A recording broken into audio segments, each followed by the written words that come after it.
Hello guys, welcome to my channel. आज हम लोग पढ़ेंगे अनएम्प्लॉयमेंट।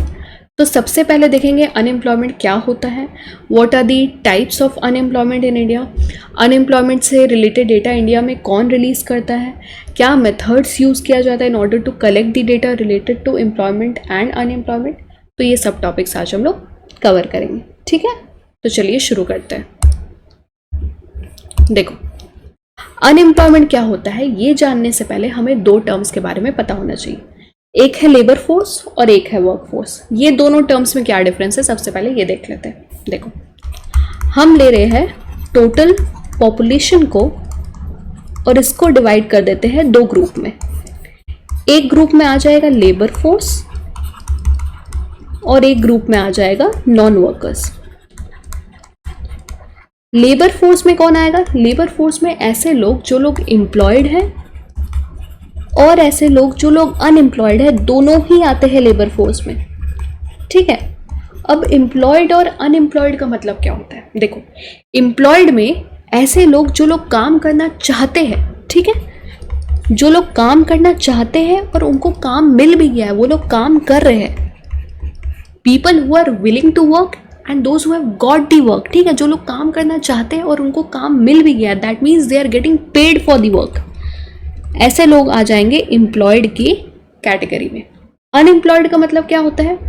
बेरोजगार। आप किसको बोलोगे कि ये आदमी जो है बेरोजगार है? ऐसे लोग जो लोग काम तो करना चाहते हैं, those who are willing to work, but उनको काम नहीं मिला है, ठीक है, उनको काम नहीं मिला है। ऐसे लोगों को आप लोगे अनएम्प्लॉयड के कैटेगरी में।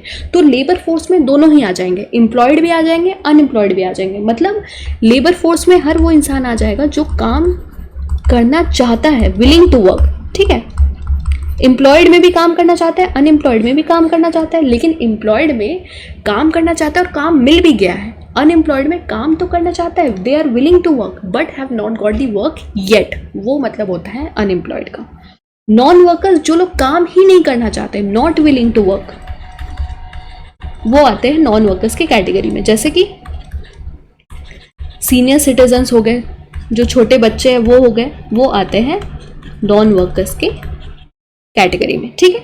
तो टोटल पॉपुलेशन हम लोगों ने लिया, लेबर फोर्स में आ जाएगा employed plus unemployed. Employed means those people who are willing to work and have got the work, that means they are getting paid for the work that they are doing. Unemployed, those who are willing to work but have not got the work yet. Labour force में दोनों ही आ जाएगा, employed plus unemployed. Non workers, those who are not willing to work, जो लोग काम ही नहीं करना चाहते, वो आते हैं नॉन वर्कर्स के कैटेगरी में। अब वर्क फोर्स का मतलब क्या होता है, ये तो हम लोगों ने देख लिया लेबर फोर्स। तो वर्क फोर्स में ऐसे लोग जो लोग एम्प्लॉयड है, it consist of population which is employed.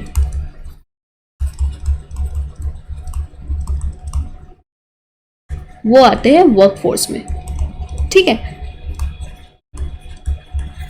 तो ये जो आप लोगों ने यहाँ पे एम्प्लॉयड दिया था, इसी का मतलब होता है वर्क फोर्स, ठीक है। Number of people employed, they will come under work force. तो देखो, हम लोगों ने क्या किया, लेबर फोर्स में देखा एम्प्लॉयड प्लस अनएम्प्लॉयड, ठीक है। एम्प्लॉयड मतलब अभी मैंने आपको बताया वर्क फोर्स, ठीक है। तो अगर हम लोग को निकालना है कि कितने लोग जो है अनएम्प्लॉयड है, कितने लोग बेरोजगार है, अगर हम लोग को ये निकालना है तो हम लोग को क्या करना होगा, लेबर फोर्स में से ये वर्क फोर्स को माइनस कर देना होगा, तब हम लोग को पता चल जाएगा नंबर ऑफ पीपल अनएम्प्लॉयड। तो देखो, number of people unemployed equals to labour force minus work force, ठीक है। चलो, तो लेबर फोर्स पे आपको पता चल गया, employed plus unemployed. Employed, those who are willing to work and have got the work. Unemployed, those who are willing to work but have not got the work. Non workers, जो लोग काम ही नहीं करना चाहते। और जब हम लोग को पता करना है कि अनएम्प्लॉयड लोग कितने हैं, कितने लोग बेरोजगार हैं, तो हम लोग को लेबर फोर्स में से वर्क फोर्स माइनस कर देना होगा। तो हम लोग को पता चल जाएगा कि कितने लोग जो है वो बेरोजगार हैं। चलो, तो अब हम लोग डेफिनेशन देख लेते हैं। The term unemployment refers to a situation where a person actively searches for employment. जो लोग काम करना चाहते हैं, they are looking for work, they are actively seeking for work but is unable to find work. But उनको काम नहीं मिल रहा है, काम करना चाहते हैं, they are searching for work, they are willing to work but काम नहीं मिला, ऐसे लोग आ जाएंगे अनएम्प्लॉयड में। Unemployment is considered to be a key measure of the health of the economy. It employs only to able-bodied persons of working age. तो आप बेरोजगार की कैटेगरी में सिर्फ उनको लोगे जो लोग फिजिकली फिट है काम करने के लिए। Persons of age group between 15 and 60 who are mentally and physically fit for work. We do not include the people who are disabled, retired from work, or who do not have the job that they need although they are willing to work. ठीक है, तो आप ऐसे लोगों को नहीं लोगे labour force में जो लोग फिजिकली फिट नहीं है काम करने के लिए, आप ऐसे लोगों को लेबर फोर्स में नहीं लोगे। ठीक है, चलो, तो तो अगर हम लोग को अनएम्प्लॉयमेंट रेट देखना है तो क्या फॉर्मूला होगा उसका? नंबर ऑफ अनएम्प्लॉयड पीपल हम लोगों ने कैसे निकाला था? लेबर फोर्स से माइनस कर दिया था वर्क फोर्स, तो हम लोग को नंबर ऑफ अनएम्प्लॉयड पीपल पता चल गया था, divided by total labour force into 100, तो आपको पता चल जाएगा अनएम्प्लॉयमेंट रेट। ठीक है, लेबर फोर्स से क्यों डिवाइड किया है? क्योंकि लेबर फोर्स के अंदर ही तो आ रहा है ना एम्प्लॉयड और अनएम्प्लॉयड, इसीलिए। ठीक है, चलो, तो लेबर फोर्स क्या होता है? लेबर फोर्स और labour supply refers to a number of people able to work and willing to work. ठीक है, able to work and willing to work. Since entire population cannot be engaged in economically productive activities, the dependents such as children and older people are not considered to be labor. तो आप जो बच्चे हैं और जो senior citizen है, जो older people है, उनको आप लेबर फोर्स में नहीं लोगे। उनको आप किस कैटेगरी में ले रहे थे? नॉन वर्कर्स की कैटेगरी में। The labour force also excludes the people who are unwilling to work. देखो, लेबर फोर्स में सिर्फ वही लोग आएंगे जो लोग काम करना चाहते हैं, those who are willing to work. ठीक है, अनविलिंग जो है वो लोग नहीं आएंगे लेबर फोर्स में। प्लस जो सीनियर सिटीजन है, जो चिल्ड्रन है, वो लोग भी लेबर फोर्स में नहीं आएंगे। तो अगर आपको लेबर फोर्स पार्टिसिपेशन रेट निकालना है तो क्या फॉर्मूला होगा? नंबर ऑफ एम्प्लॉयड, जैसे मैंने आपको बताया कि लेबर फोर्स में एम्प्लॉयड भी आते हैं, अनएम्प्लॉयड भी आते हैं। So number of employed plus number of unemployed persons divided by total population into 1000। ठीक है, Workforce refers to those actually engaged in commercially productive activity. The difference between workforce and labor force is unemployment. Unemployment equals to labor force minus workforce. तो workforce participation rate निकालना है तो क्या formula है? Number of employed person. जैसे मैंने आपको बताया कि वर्कफोर्स में वो लोग आ जाएंगे जो लोग एम्प्लॉयड है, divided by total population into 1000। ठीक है, अब हम लोग देखते हैं टाइप्स ऑफ अनएम्प्लॉयमेंट। तो सबसे पहले देखेंगे फ्रिक्शनल अनएम्प्लॉयमेंट क्या होता है। देखो, फ्रिक्शनल अनएम्प्लॉयमेंट में क्या होता है? सपोज आप कोई जॉब कर रहे हो, आप वो जॉब क्विट करते हो और आप दूसरे जॉब में जाना चाहते हो, आप दूसरे जॉब में स्विच कर रहे हो। तो बीच का जो टाइम पीरियड है जब आप एक जॉब छोड़ रहे हो और दूसरे जॉब को ज्वाइन कर रहे हो, तो बीच के कुछ समय के लिए आप अनएम्प्लॉयड उसको बोलते हैं फ्रिक्शनल अनएम्प्लॉयमेंट। हो सकता है आपके अपॉइंटमेंट में टाइम लग रहा हो सकता है आपको एक लोकेशन से दूसरे लोकेशन जाना है, उसमें टाइम लग रहा हो। तो बहुत सारे रीजंस की वजह से थोड़ा बहुत तो टाइम लगेगा आपको। हो सकता है जॉब ढूंढने में टाइम लग रहा हो, तो कुछ समय के लिए आप अनएम्प्लॉयड रहोगे। जब आप एक जॉब को क्विट कर रहे हो और दूसरे जॉब में जा रहे हो, तो उसको बोलते हैं फ्रिक्शनल अनएम्प्लॉयमेंट। जो बीच का जो टाइम पीरियड है जब आप अनएम्प्लॉयड रहते हो कुछ समय के लिए, वो होता है frictional unemployment. Frictional unemployment is the time period between jobs when a worker is searching for or transitioning from one job to another. It is sometimes called as search unemployment and can be voluntary based on the circumstances of the unemployed individual. Frictional unemployment is generally of short duration. कुछ समय के लिए होगा, कुछ हफ्ते के लिए, कुछ महीने के लिए। From a macroeconomic point of view, frictional unemployment is not a catastrophic situation. Instead, it is a problem that will resolve itself in a given period of time. तो ये कोई बहुत बड़ा इशू नहीं है इकोनॉमी के लिए। ये तो कुछ समय में पता है कि आपको जॉब मिल जाएगा, आप जॉब करोगे। ठीक है, आप अपनी मर्जी से, वॉलंटरी है, आप अपनी मर्जी से जॉब क्विट किए हो और दूसरे जॉब में जाना चाहते हो, तो ये होता है frictional unemployment. Short duration, voluntary, इसको हम लोग सर्च अनएम्प्लॉयमेंट भी बोलते हैं। फ्रिक्शनल अनएम्प्लॉयमेंट मतलब एक जॉब आप क्विट कर रहे हो, दूसरे जॉब में जा रहे हो, बीच का कुछ समय के लिए आप अनएम्प्लॉयड रहते हो, वो होता है frictional unemployment. Next, structural unemployment. ये क्या होता है? देखो, a longer lasting form of unemployment caused by fundamental shifts in an economy. In structural unemployment, although jobs are available, there is serious mismatch between what companies need and what workers can offer. The root cause of structural unemployment is skill mismatch. Suppose आप कोई organisation में काम कर रहे हो, आप वहाँ पे मैनुअली अकाउंट्स को मेंटेन करते हो, ठीक है। अब ऑर्गेनाइजेशन चाहती है कि वो डिजिटली अकाउंट्स को मेंटेन करे। तो आपके पास क्या स्किल है? आपको तो मैनुअली अकाउंट्स मेंटेन करना आता है, आपको तो डिजिटली नहीं आता, आपको तो कंप्यूटर में लैपटॉप में अकाउंट्स मेंटेन करना नहीं आता है। तो अब ऑर्गेनाइजेशन क्या करेगी? आपको जॉब से निकाल देगी। क्यों? क्योंकि उसको जो स्किल चाहिए वो आपके पास नहीं है। आपको नहीं आता डिजिटली अकाउंट्स मेंटेन करना, आपको मैनुअली आता है, तो वो स्किल आपके पास नहीं है। तो जो स्किल मिसमैच की वजह से आप जो अनएम्प्लॉयमेंट फेस कर रहे हो उसको बोलते हैं स्ट्रक्चरल अनएम्प्लॉयमेंट, ठीक है। Next, seasonal unemployment. ये क्या होता है? देखो, seasonal unemployment occurs when people are unemployed at particular times of the year when the demand for the labor is lower than usual. कुछ सीजन्स ऐसे होते हैं जिसमें अनएम्प्लॉयमेंट फेस करना पड़ता है। जैसे कि देखो, एग्रीकल्चर सेक्टर में आप देखोगे, जब हार्वेस्टिंग सीजन है, जब सोइंग सीजन है, तब तो लेबर का बहुत ज़्यादा डिमांड है, तब बहुत लोग एम्प्लॉयड रहते हैं। लेकिन जैसे ही हार्वेस्टिंग सीजन ख़त्म हुआ तो बहुत लोग जो है बेरोज़गार हो जाते हैं, अनएम्प्लॉयड हो जाते हैं। वैसे ही आप टूरिज़्म सेक्टर का एग्जांपल लो कि सपोज़ आप कोई ऐसे होटल में काम कर रहे हो जहाँ पे टूरिस्ट जो है वो सिर्फ समर सीजन में आना पसंद करते हैं, विंटर सीजन में आना पसंद नहीं करते। तो विंटर सीजन में लेबर को उतना डिमांड नहीं है, तो लेबर को निकाल दिया जाएगा। क्यों? क्योंकि टूरिस्ट ही नहीं आ रहे उतने, तो लेबर को उतनी ज़रूरत नहीं है, तो लेबर को निकाल दिया जा रहा है। मतलब सीजन के हिसाब से आप अनएम्प्लॉयमेंट फेस कर रहे हो, वो होता है seasonal unemployment. The seasonal unemployment means the demand for a specific kind of work and workers change with the change in season. Simply the period when the demand for the man power as well as the capital stock reduces because of decrease demand. उतना demand ही नहीं है तो फिर labour को रख के करेंगे क्या? लेबर को निकाल दिया जाएगा। At a particular point in time in a year causes the seasonal unemployment. The seasonal unemployment is prevalent in those industries which are engaged in seasonal production activities, such as agricultural industry, wherein the demand for the workers is more during the harvesting than is required in other months in a year. Next, disguised unemployment. ये क्या होता है? देखो, एक example लेते हैं। Suppose 1 hectare land है, ठीक है। 1 हेक्टेयर लैंड में 5 लोग मिलके खेती कर रहे हैं।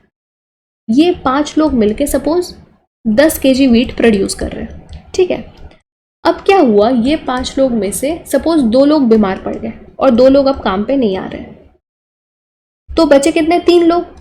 तो जब 3 लोग हैं तो 3 लोग मिलके भी 10 kg वीट ही प्रोड्यूस कर रहे हैं। मतलब कि ये 2 लोग को क्या ज़रूरत था? ये 2 लोग का ज़रूरत ही क्या था? जब 5 लोग मिलके भी 10 kg ही प्रोड्यूस कर रहे हैं वीट, और जब 3 लोग मिलके ही 10 kg ही वीट प्रोड्यूस कर रहे हैं, मतलब ये 2 लोग का तो कोई कंट्रीब्यूशन ही नहीं था प्रोडक्शन में। इसको बोलते हैं डिस्गाइज्ड अनएम्प्लॉयमेंट। मतलब कि उनका जो मार्जिनल प्रोडक्टिविटी है, ये जो दो लोग नहीं आ रहे हैं, ये 2 लोग के नहीं आने के बावजूद भी प्रोडक्शन 10 kg ही हो रहा है वीट का। मतलब ये जो 2 लोग थे, दे वेर डिस्गाइज्डली अनएम्प्लॉयड। डिस्गाइज्डली अनएम्प्लॉयड मतलब उनका मार्जिनल प्रोडक्टिविटी ज़ीरो था। उनका मार्जिनल मतलब क्या? एक्स्ट्रा। उनका कोई एक्स्ट्रा कॉन्ट्रीब्यूशन था ही नहीं प्रोडक्शन में। तो ये होता है डिस्गाइज्ड अनएम्प्लॉयमेंट। इसको हम लोग हिडन अनएम्प्लॉयमेंट भी बोलते हैं। ऐसा अनएम्प्लॉयमेंट को आप कैसे पता लगाओगे? ऐसे अनएम्प्लॉयमेंट का 5 लोग थे तब भी 10 kg प्रोड्यूस हो रहा था, है तो वो एम्प्लॉयड ही ना, है तो वो एम्प्लॉयड ही। 5 लोग मिलके भी 10 kg वीट प्रोड्यूस कर रहे थे, अब 3 लोग हैं तो भी 10 kg वीट प्रोड्यूस कर रहे हैं। मतलब वो 2 लोग का कोई कंट्रीब्यूशन नहीं था प्रोडक्शन में, सो दे आर डिस्गाइज्डली अनएम्प्लॉयड। इसको हम लोग हिडन अनएम्प्लॉयमेंट भी बोलते हैं। The persons who are employed and remains unproductive, उनका कोई कंट्रीब्यूशन नहीं है प्रोडक्शन में, throughout the work is said to be disguisedly unemployed. तो ये जो 2 लोग हैं, they are considered to be disguisedly unemployed. Here the marginal productivity of the labour is zero. उनका कोई एक्स्ट्रा कॉन्ट्रीब्यूशन नहीं है, उनका मार्जिनल प्रोडक्टिविटी इन 2 लोग का 0 है। The persons who are employed and remains unproductive throughout the work is disguisedly unemployed. It is very difficult to track the disguised unemployment as it cannot be measured and shown in the official records of unemployment. आप कैसे इसको show करोगे official record में? है तो ये employed ही, भले ही इनका प्रोडक्शन में कोई कॉन्ट्रीब्यूशन नहीं है, लेकिन है तो ये employed he.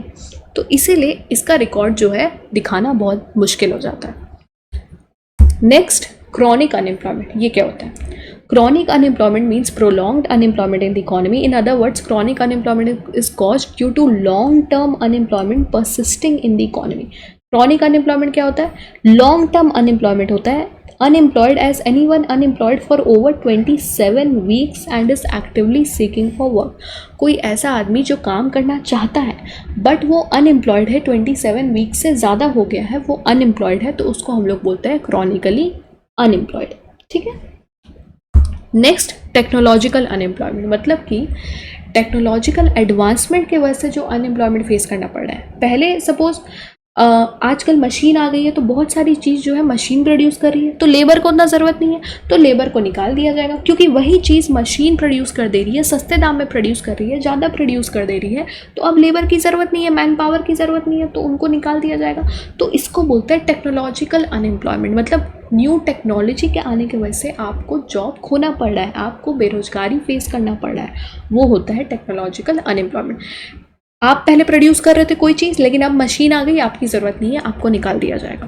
Technological unemployment is caused when the individuals lose their job due to technological advancement. Simply the substitution of man power with technology results in technological unemployment. Typically, the technological unemployment occurs with the introduction of new machinery and advancement in technology reduces the demand for certain skills. Vulnerable unemployment. This means people working informally without proper job contract. देखो, ऐसे लोग जो लोग informal sector में काम करते हैं, जैसे कि दिहाड़ी मजदूर, ठीक है। अब इनका एम्प्लॉयर के साथ कोई जॉब कॉन्ट्रैक्ट तो नहीं होता है। ऐसा तो नहीं है कि कॉन्ट्रैक्ट है कि हम आपके साथ, हम आपकी फैक्ट्री में इतने साल काम करेंगे, इतनी हर महीना हमको सैलरी मिलेगी, नहीं, इनका कोई कॉन्ट्रैक्ट नहीं है, कोई कॉन्ट्रैक्चुअल एग्रीमेंट नहीं है एम्प्लॉयर के साथ। ये जा रहे हैं, हर दिन जितना पैसा मिल रहा है घर लेके आ रहे हैं, जब काम मिल रहा है काम करने जा रहे हैं, नहीं मिल रहा है घर में बैठे हुए। अब ऐसे लोग जो लोग इनफॉर्मल सेक्टर में काम कर रहे हैं, जहाँ पे कोई एग्रीमेंट नहीं है, कोई कॉन्ट्रैक्ट नहीं है between the employee and the employer, ऐसे लोगों का रिकॉर्ड मेंटेन करना भी मुश्किल है, वो आता है वल्नरेबल अनएम्प्लॉयमेंट में। This means people working informally without proper job contract, this people are deemed unemployed since records of their work are never maintained. It is one of the main types of unemployment in India. Voluntary unemployment, voluntary मतलब अपनी मर्जी से, आप अपनी मर्जी से decide किए हो कि हम काम नहीं करेंगे, भले ही आपके पास क्वालिफिकेशन है, आपके पास वो एजुकेशनल क्वालिफिकेशन है, आप MBA पास आउट हो, आप BBA पास आउट हो, आपके पास जो स्किल चाहिए, जो क्वालिफिकेशन चाहिए वो आपके पास है, लेकिन आप अपनी मर्जी से डिसाइड किए हो आप काम नहीं करोगे। क्यों? हो सकता है आपको, आप सोच रहे हो कि आपको इतनी सैलरी मिलनी चाहिए लेकिन आपको नहीं मिल रही है, तो आप सोचोगे नहीं, जब तक मुझे जो सैलरी चाहिए वो नहीं मिलेगी मैं घर बैठूंगा, मैं काम नहीं करूँगा। तो वो होता है वॉलंटरी अनएम्प्लॉयमेंट, अपनी मर्जी से। One is classified as voluntary unemployed if he or she is not employed and is not willing to join the workforce. It is mostly because people choose not to work below a certain income level after investing in education. वो अपनी मर्जी से, उन्होंने खुद choose किया हम काम नहीं करेंगे। There has been dramatic rise of voluntary unemployment across the country. Next, cyclical unemployment क्या होता है ये देख लेते हैं। देखो, it is a result of the business cycle where unemployment rises during recession and declines with economic growth. Unemployment जो है, देखो, जब ये बिजनेस साइकिल है, जब इकोनॉमी अपने पीक में है, जब इकोनॉमी अपने पीक में है मतलब जब बूम पीरियड है, जब अच्छा खासा इन्वेस्टमेंट है इकोनॉमी में, जब GDP ग्रोथ रेट पॉजिटिव है, जब GDP ग्रोथ रेट पॉजिटिव है, जब अच्छा खासा प्रोडक्शन है, अच्छा खासा डिमांड है फॉर गुड्स एंड सर्विसेज, तो ऑब्वियसली लेबर का डिमांड भी होगा, लेबर जो है एम्प्लॉयड रहेंगे। जैसे ही इकोनॉमी में स्लो डाउन आया, जैसे ही इकोनॉमी में रिसेशन आया, बहुत लोग जो है बहुत लोगों को जॉब से निकाल दिया जाएगा। जैसा आप लोगों ने कोविड में देखा था, कोविड जब स्लो डाउन था, जब इकोनॉमी अपने स्लो डाउन में थी, तो उस टाइम बहुत सारे लोगों को जॉब से निकाल दिया जाएगा। मतलब बिजनेस साइकिल, आप जब बिजनेस साइकिल अपने बूम पीरियड में है, जब इकोनॉमी अपने बूम पीरियड में है, जब बहुत ज़्यादा इन्वेस्टमेंट है, GDP में बढ़ोतरी है, प्रोडक्शन है, लेबर का अच्छा खासा डिमांड होगा। जब इकोनॉमी स्लो डाउन में है तो उस टाइम में लेबर को, वर्कफोर्स को अनएम्प्लॉयमेंट फेस करना पड़ा है, वो होता है साइक्लिकल अनएम्प्लॉयमेंट। मतलब बिजनेस साइकिल के हिसाब से देखो, where unemployment rises during recession, recession के टाइम में अनएम्प्लॉयमेंट रेट इंडिया में बढ़ जाएगा and declines with economic growth. ठीक है, चलो अब हम लोग देखते हैं अंडर एम्प्लॉयमेंट का मतलब क्या होता है। देखो, एक टर्म है अंडर एम्प्लॉयमेंट, जब हम बात कर रहे हैं अंडर एम्प्लॉयमेंट की, it is a measure of employment and labour utilisation in the economy that looks at how well the labour force is being utilised in terms of skills, experience and availability to work. यहाँ पे देखो, यहाँ पे क्या होता है under employment में, मतलब कि आप एम्प्लॉयड तो हो लेकिन आप अपने स्किल के हिसाब से, अपनी कैपेबिलिटी के हिसाब से आप एम्प्लॉयड नहीं। सपोज आप MBA पास आउट हो, ठीक है, लेकिन आप एज अ वेटर कहीं काम कर रहे हो या एज अ सिक्योरिटी गार्ड कहीं पे काम कर रहे हो, मतलब आप अपने स्किल, अपने एजुकेशनल क्वालिफिकेशन के हिसाब से आपको काम नहीं मिला है, तो आप अंडर एम्प्लॉयड कहलाओगे। Labour that falls under the underemployment classification includes those workers who are highly skilled. आपके पास स्किल तो है, आपके पास जो एजुकेशनल क्वालिफिकेशन चाहिए वो तो है, but you are working in low paying jobs. This workers are highly skilled but working in low skill jobs और as part time workers who would prefer to work full time. तो ये होता है under employed. आपको अपने skill के हिसाब से, अपनी कैपेबिलिटी के हिसाब से काम नहीं मिला है, तब आप कहलाओगे आप अंडर एम्प्लॉयड हो, ठीक है। चलो अब हम लोग देखते हैं measurement of unemployment. Measurement of unemployment in India. तो बहुत सारे ऐसे ऑर्गेनाइजेशन हैं जो कि अनएम्प्लॉयमेंट डेटा इंडिया में रिलीज करते हैं, जैसे कि National Sample Survey Office, Centre for Monitoring Indian Economy, Labour Bureau, International Labour Organization. But जो ऑफिशियल डेटा जो अनएम्प्लॉयमेंट के लिए इंडिया में लिया जाता है, that is released by National Sample Survey Office. So the data which is released by National Sample Survey Office is considered to be the official data for unemployment in case of India. तो पहले ये NSSO क्या करती थी, पहले ये हर 5 साल में एक बार सर्वे कंडक्ट करती थी in order to collect the data, ठीक है, हर 5 साल में एक बार। इसको हम लोग बोलते हैं क्विनक्विनियल सर्वे मेथड। पहले फॉलो होता था क्विनक्विनियल सर्वे मेथड। क्विन मतलब होता है 5, हर 5 साल में एक बार NSSO सर्वे कंडक्ट करेगी in order to collect the data related to employment and unemployment based on sample survey method. Sample survey method ये यूज़ करती थी, मतलब कि ये कुछ चुनिंदा हाउस होल्ड को लेगी या सैम्पल हाउस होल्ड, उनके पास अपने डेटा कलेक्टर को, अपने एन्यूमरेटर को भेजेगी कि जाओ आप डेटा कलेक्ट करके लाओ। मतलब कुछ सैम्पल हाउस होल्ड, कुछ चुनिंदा हाउस होल्ड को लेगी डेटा कलेक्ट करने के लिए। तो देखो, National Sample Survey Office has been the key governmental agency in India at national and the state level to study employment unemployment rate through sample survey. It does not report employment or unemployment results every quarter nor every year. तो पहले जो है ये हर 5 साल में एक बार, but generally once in every 5 year survey conduct करती थी। The last officially released NSSO survey and report on employment and unemployment were completed in 2011 and 12. देखो, लास्ट जो सर्वे NSSO ने कंडक्ट किया था बेस्ड ऑन क्विनक्विनियल सर्वे मेथड, वो हुआ था 2011-12 में। मतलब ये जो NSSO पहले मेथड यूज़ करती थी हर 5 साल में एक बार सर्वे कंडक्ट करने का, ये लास्ट NSSO द्वारा यूज़ किया गया था इन 2011-12। उसके बाद ये क्विनक्विनियल सर्वे मेथड को बंद कर दिया गया। आगे क्या मेथड आया वो हम लोग देखेंगे। देखो, other than this 5-year sample studies, India has, except since 2017, never routinely collected monthly, quarterly or yearly nationwide employment and unemployment statistics। 2017 से पहले इंडिया में कभी भी मंथली या क्वार्टरली अनएम्प्लॉयमेंट डेटा रिलीज नहीं किया गया। इन 2016 for the first time centre for Monitoring Indian economy, जो कि एक नॉन गवर्नमेंट प्राइवेट एंटिटी है, इसने पहली बार जो है मंथली अनएम्प्लॉयमेंट डेटा रिलीज किया। A non government entity based in Mumbai started sampling and publishing monthly unemployment in India statistics. A non government private entity started to survey and publish monthly unemployment data for the first time in Indian history in 2016. In 2016, its data collection methodology and reports differ from those published by NSSO. फिर Labour Bureau भी release करती है। International Labour Organization, the United Nation International Labour Organization has published its statistics for unemployment in India along with other nations based on the international standard.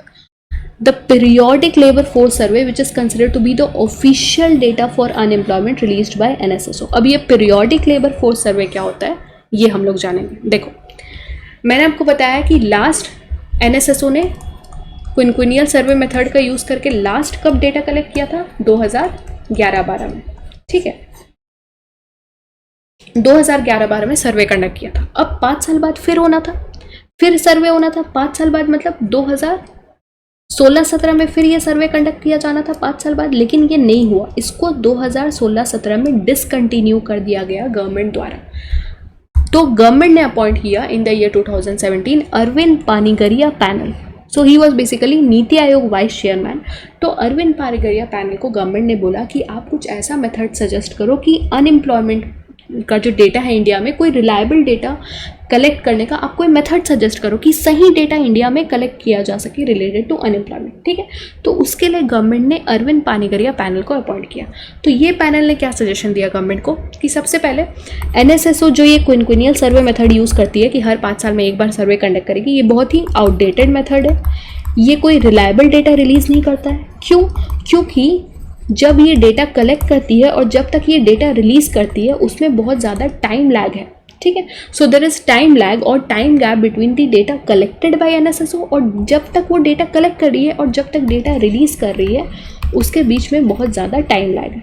ठीक है, outdated है, reliable नहीं है, बहुत ज़्यादा टाइम लैग है. फिर बहुत सारे जो वर्कर्स हैं वो इंडिया में इनफॉर्मल सेक्टर में काम करते हैं, लेकिन इनफॉर्मल सेक्टर से रिलेटेड कोई डेटा इंडिया में रिलीज़ नहीं किया जाता है अनएम्प्लॉयमेंट के लिए.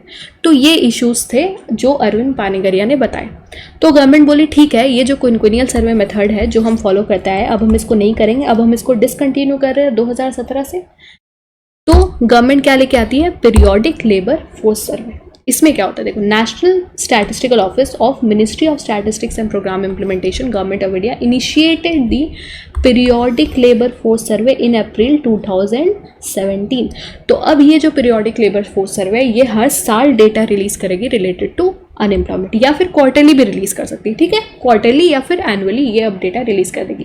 इससे पहले हर 5 साल में एक बार रिलीज किया जाता था. अब आ गया है पीरियोडिक लेबर फोर्स सर्वे.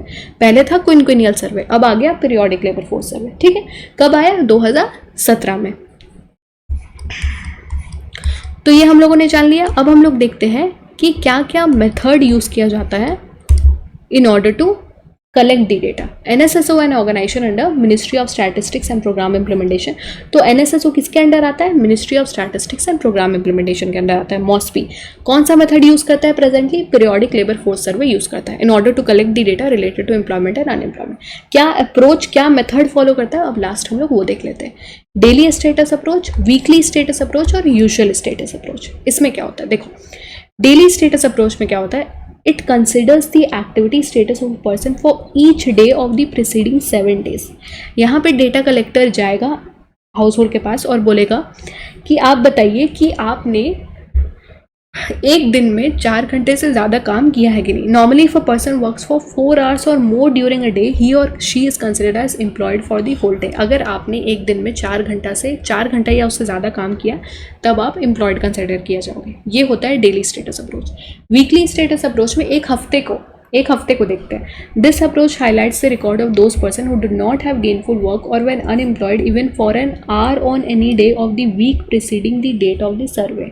यहाँ पे हाउस होल्ड को पूछा जाएगा कि आप पिछले एक हफ्ता में अगर कोई एक दिन के लिए, कोई एक घंटे के लिए भी अनएम्प्लॉयड थे, कोई एक दिन में अगर आप 1 घंटे के लिए भी अनएम्प्लॉयड थे, पिछले एक हफ्ते में अगर आप कोई भी दिन 1 घंटे के लिए भी अनएम्प्लॉयड थे, तब आप अनएम्प्लॉयड कंसिडर किए जाओगे. देखो, this approach highlights the record of those persons who did not have gainful work or were unemployed even for an hour on any day of the week preceding the date of the survey. Usual status approach ये ज़्यादातर India में follow किया जाता है. इसमें क्या होता है, यहाँ पे देखा जाता है कि आप क्या पिछले 1 साल में आप क्या मेजॉरिटी पीरियड के लिए एम्प्लॉयड थे. मेजॉरिटी पीरियड के लिए मतलब कि पिछले 12 महीना में क्या आप मोर देन 6 months आप एम्प्लॉयड थे. वो हो सकता है 6 महीना 1 दिन भी हो सकता है, 6 महीना 2 दिन भी हो सकता है, 7 महीना भी हो सकता है, 8 महीना भी हो सकता है. मतलब अगर आप for majority period in the past 365 days अगर आप मेजॉरिटी पीरियड के लिए एम्प्लॉयड थे, मतलब 6 महीना से ज़्यादा अगर आप एम्प्लॉयड थे, तब आप एम्प्लॉयड कंसिडर किए जाओगे. ठीक है, अंडर यूजुअल स्टेटस अप्रोच. तो हम लोगों ने देख लिया क्या क्या मेथड फॉलो किया जाता है. फिर हम लोगों ने देख लिया types of unemployment, what is unemployment, what is labour force, what is work force. ठीक है, so that's it for today. If you like this video please do subscribe to my channel and I will see you in the next session. Till then take care, bye bye.